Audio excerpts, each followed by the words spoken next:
This is the Ballad of Obami and Osami.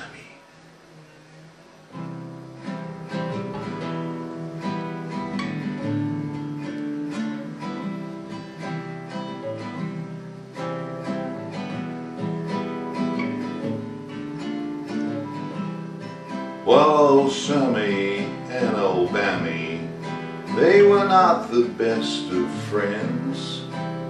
The feud goes back at least 10 years until the 1900s end.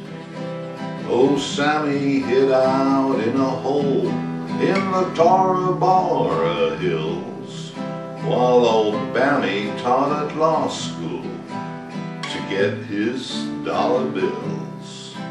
Well, a while went by and Bushie boy, he went to get those Taliban, saying, I'm gonna get that son of a bitch if I have to kill every last Afghan.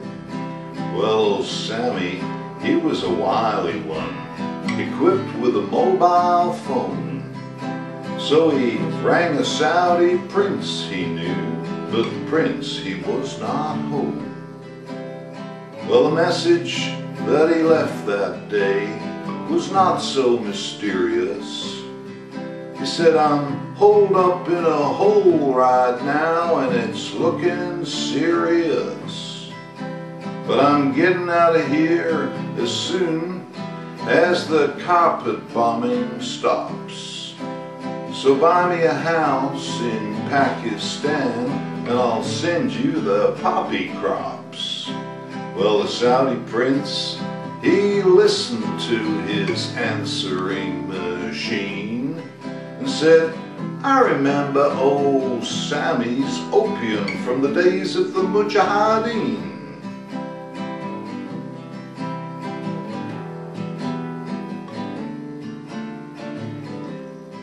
So I'll do a deal with old Sammy boy to keep on the right side.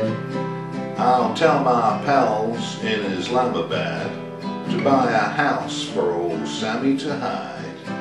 Well, a while went by and Bushie boy, he was getting nowhere fast. But he told himself that the times have changed, that the first one now will later be last. Well, a while went by and this time it was longer than before. And Bushie boy was getting tired of his old Afghan war. 100,000 soldiers were on old Sammy's tail, but not a single one of them could see behind his veil. So Bushie boy, he had another plan, which to Tony he could sell. He said, hey Tony boy, how's about we make a war in Iraqistan as well?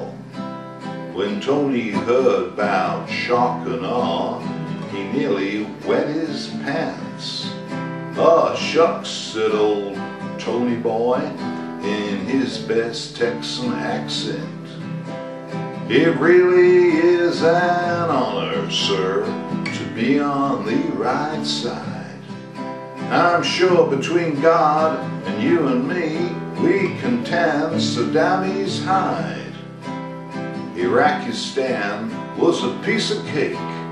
It only took 3 weeks, except it went on longer, as we know from WikiLeaks. In fact, it still ain't finished yet, but that is by the by.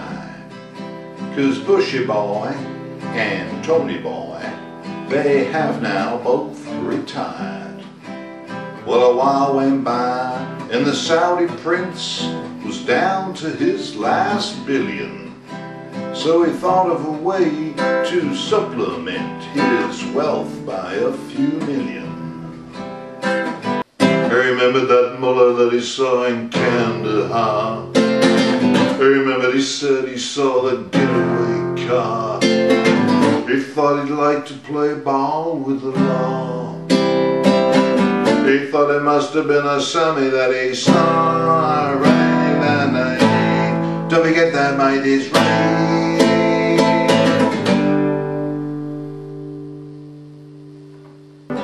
Meanwhile, in the Oval Office was now Osami's bed. As president, he really meant to do what he had said. But getting health care for the poor was easier said than done, and proving that he's an American was not a lot of fun.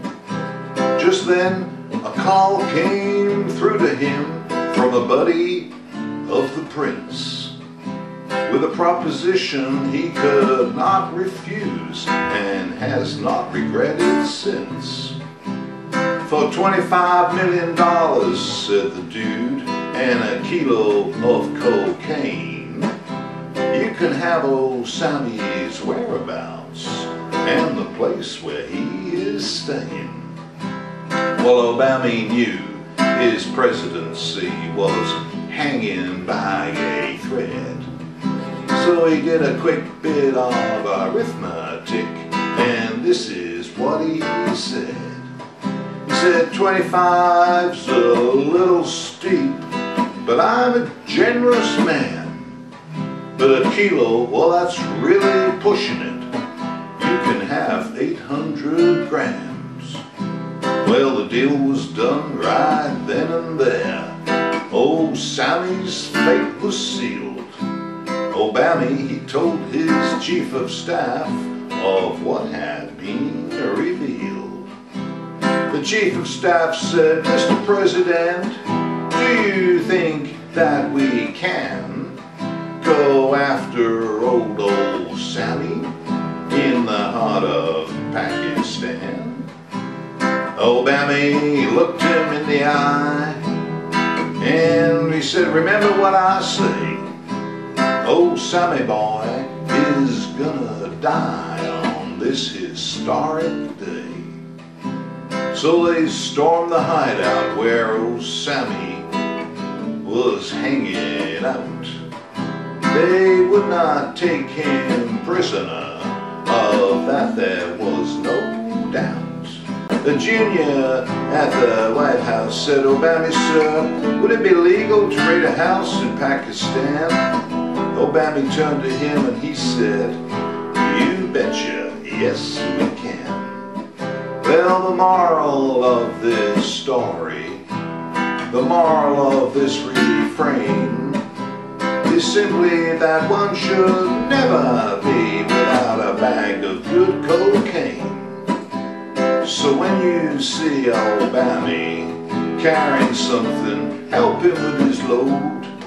And don't go mistaking paradise for Osami's home across the road.